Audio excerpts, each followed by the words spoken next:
The scientific rationale for tyranny has always been attractive to elites because it creates a convenient excuse for treating their fellow man as lower than animals. Robert Thomas Malthus, famous for saying that a mass food collapse would be helpful because it would wipe out the poor. His fictional scenario would later be called a Malthusian catastrophe. Malthus is important because his ideas led to the rise of a new scientific field that would dominate the course of human history for the next 200+ years.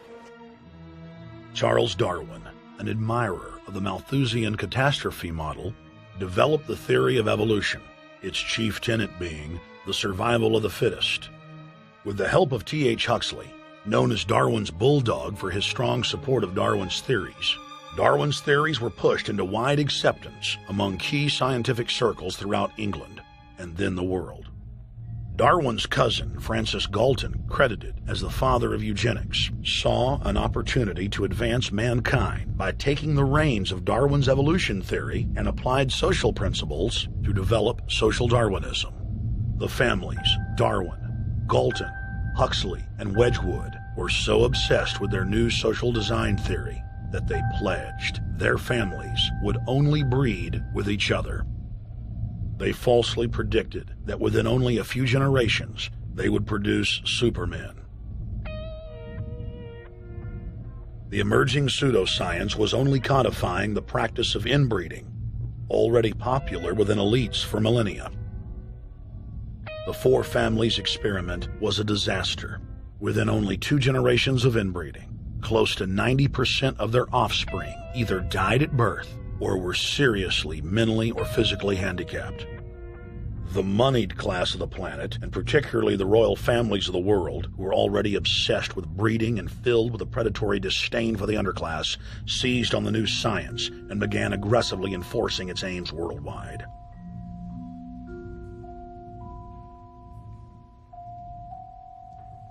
Biometrics appears to be a new science, but it was actually developed by Galton back in the 1870s as a way to track racial traits and genetic histories, and as a way to decide who would be licensed to breed. In 1904, the Cold Springs Harbor Research Facility was started in the United States by eugenicist Charles Davenport with the funding of prominent robber barons Carnegie, Rockefeller, and Harriman. In 1907, the first sterilization laws were passed in the United States. Citizens with mild deformities or low test scores on their report cards were arrested and forcibly sterilized. You're 17, aren't you, Alice? Yes, but what have you done with my folks? Well, we're trying to help them, Alice, and you too. They were taken to the hospital this afternoon. Hospital? Wasn't none of them sick this morning? We thought it necessary to present your family's case to the State Medical Commission. After an examination, they decided there was but one important action to take: to have your entire family sterilized. Why, what's that? I don't know what you're talking about. Now, in this state, we have a law which provides for such people to have an operation so there won't be any more children. I see. Now, we've placed your brothers in institutions where they'll be properly cared for. You can go back to your job soon. I'll arrange to have it held open for you. But I'm keeping my job. I'm not going anywhere. Now, you're going to the hospital too, Alice. And you mean they're going to stop me from having children ever? Exactly. I'm all right, I tell you. I won't go to any hospital. We don't want any trouble with you, young woman. If you refuse to go, the officer here will take you by force. In 1910, the U.S. Eugenics Record Office was set up. By then, the British had created the first network of social workers, expressly to serve as spies and enforcers of the eugenics race cult that was rapidly taking control of Western society. The social workers would decide who would have their children taken away, who would be sterilized, and in some cases, who would be quietly murdered.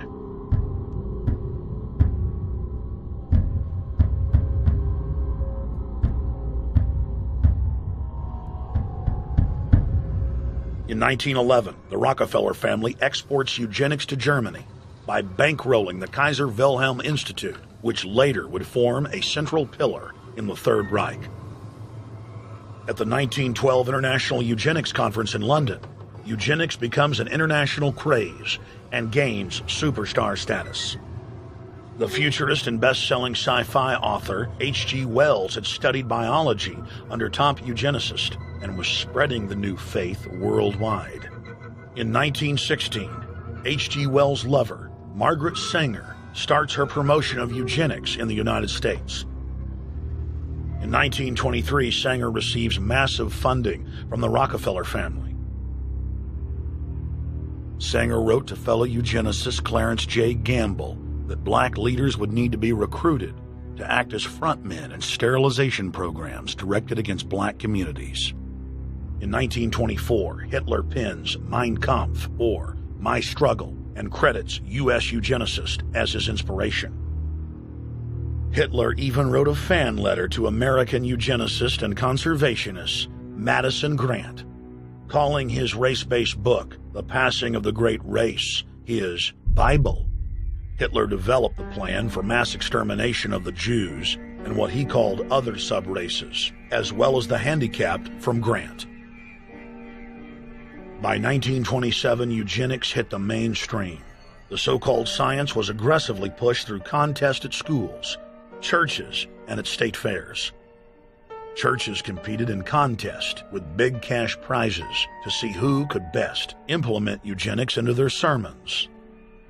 Major denominations then tell Americans that Jesus is for eugenics. That same year in the United States, more than 25 states passed forced sterilization laws, and the Supreme Court ruled in favor of brutal sterilization policies. When Hitler came to power in 1933, one of his first acts was to pass national eugenics laws, modeled after laws in the United States.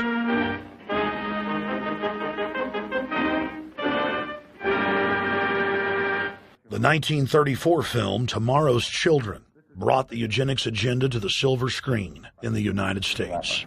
In the case of Miss Mason, I can see no reason for the operation that's been recommended. The girl is perfectly normal. She's hard-working and has a good reputation. Do you know anything about her family background? Oh, yes, Your Honor, I do. There are several other children, aren't there? Yes. What is their condition? One is a cripple. Two others might be classed as feeble-minded. Isn't the oldest son in jail? Oh, yes, I believe so. And knowing all that, you still contend that this girl should be allowed to bring more people like that into the world? She's sound, Your Honor. She's not anything like the rest. Surely she should be given a chance to work out her own salvation. I can't agree with you, Doctor. Suppose she is normal. The chances are that her children will inherit the family taint. Isn't that possible? But, Your Honor, I'm sorry, Doctor. 3 generations of unfit are enough. Petition not allowed. By 1936, Germany had become the world leader in eugenics for taking effective actions to sterilize and euthanize hundreds of thousands of victims.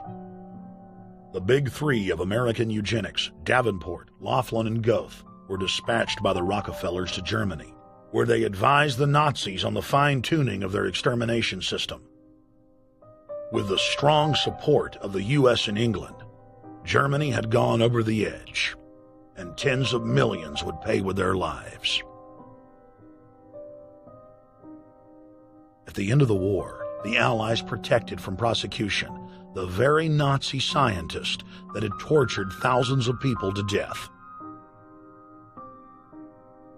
The Nazi brand of eugenics had embarrassed the elites, but they had no intention of stopping their plans. The Allies literally fought with each other over who would get top Nazi eugenicist. It didn't matter if the SS doctors had tortured tens of thousands to death. They were free to go. The Angel of Death, Joseph Mengele, and his boss, Ottmar von Verscher, were not prosecuted, and von Verscher even continued his work in Germany after the war. Eugenicists were angry that their great work had been exposed. They then scrambled to camouflage their agenda. Eugenics Quarterly became Social Biology. The American Birth Control League became Planned Parenthood. New terms like transhumanism, population control, sustainability, conservation, and environmentalism replaced racial hygiene and social Darwinism. Many eugenicists of the previous period engaged in what they called crypto-eugenics, purposefully taking their eugenics beliefs underground. They became highly respected anthropologists, biologists, and geneticists in the post-war world.